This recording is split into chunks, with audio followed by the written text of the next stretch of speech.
Oi, gente, hoje é terça-feira, dia 3 de setembro, e o evangelho de hoje é tirado de São Lucas, capítulo 4, versículos de 31 a 37.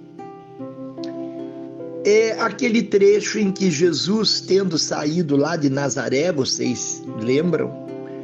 Jesus se declarou, Hoje se cumpriu a palavra, hoje se cumpriu a profecia de Isaías, e os seus conterrâneos o estranharam e quiseram até agredi-lo. E ele então desce de Nazaré dizendo, nenhum profeta é bem aceito em sua própria terra. E volta para Cafarnaum, que era na beira do mar, ali perto, mas na beira do mar, aonde ele estava se hospedando, estava vivendo na casa de Pedro e de André. E ele então, estando em Cafarnaum, ele vai à sinagoga. E quando ele chegou na sinagoga, ele encontrou um homem que estava possuído por um demônio. E era interessante que ele cura o homem, ele expulsa. Mas antes de expulsar, acontece uma coisa super interessante. O demônio grita: "Eu sei quem tu és, Jesus de Nazaré. O que queres de nós? O que queres de mim? Vieste para nos destruir?" Então, é interessante que o demônio conhece e reconhece Jesus e proclama em alta voz que ele, demônio, sabia quem era Jesus e que protestava, argumentando que não queria que ele usasse o seu poder sobre o demônio, o maldito demônio. Então você vê o contraste. Quando Jesus entrou na sinagoga e começou a pregar, as pessoas disseram espontaneamente: "Nossa, quem é esse homem? Ele fala como quem tem autoridade." Então existe um contraste interessante que é preciso que a gente ressalte. As pessoas normais, as pessoas santas, não conheciam Jesus e ficaram estranhando. Quem será esse homem que fala como quem tem autoridade? E agora vamos ver.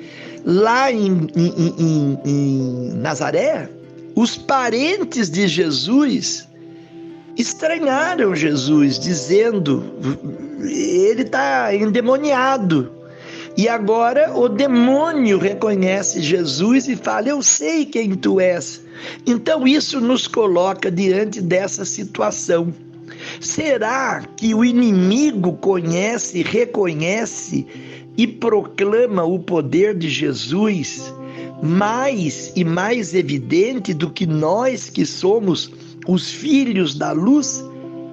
Porque, por exemplo, quando você não vai ao domingo na igreja, quando você não reconhece o poder de Jesus, quando você segue autoridades deste mundo que têm posições que são contrárias àquilo que Jesus fala, por exemplo, se eu aprovo o aborto, se eu sou aberto a essas uniões ilegítimas, se eu tenho uma posição moderninha, desrespeitando todo o ensinamento que Jesus deu, que Jesus falou, que está na lei, será que então eu reconheço mais o inimigo e acho mais bonitinho ficar gueri-gueri, moderninho, tendo medo de ser tradicional no seguimento da lei, na obediência da palavra, no sentimento de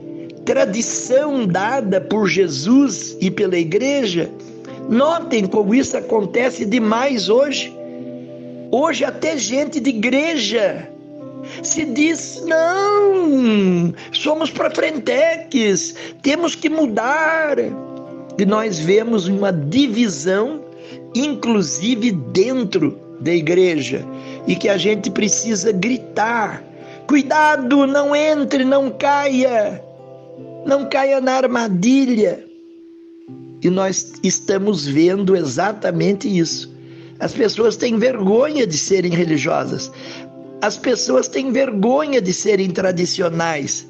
Não, você pode ser moderno, bonito, gostoso, charmoso, fazer o que você quiser, até pecar, mas não pode você defender, você propagar, você propalar o erro como se fosse verdade, só para ser moderninho, só para se dar bem, só para ficar bem no filme. Não pode, gente. Se nós nos omitimos, o inimigo toma conta de tudo, e parece que isso que está prestes a acontecer. Eu quero ver a hora que a igreja estiver fechada de vez e você proibido de ir cultuar o seu Deus, o meu Deus, o nosso Deus, Jesus, o nosso amor. Ah, Fred, você está exagerando. Oxalá estivesse. Há uns anos atrás a situação não era como essa e está ficando cada vez mais. Cuidado, gente. Cuidado. É o evangelho que está falando. Tomara eu estivesse errado. Aí eu podia até parar de falar no oi, gente, para não cair no ridículo ou não ficar como João Batista gritando no deserto. Mas enquanto eu puder falar com toda a minha simplicidade e ignorância, eu quero falar. Eu não quero ser conivente com tudo isso que está aí. Pense bem. Sinta comigo. Sinta com Jesus.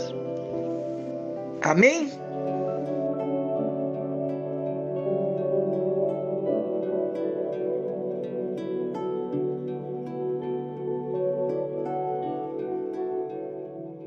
Quando você olha pro céu, aquele azul dá uma paz. Então você lembra Jesus que ensinou a viver em paz e em paz.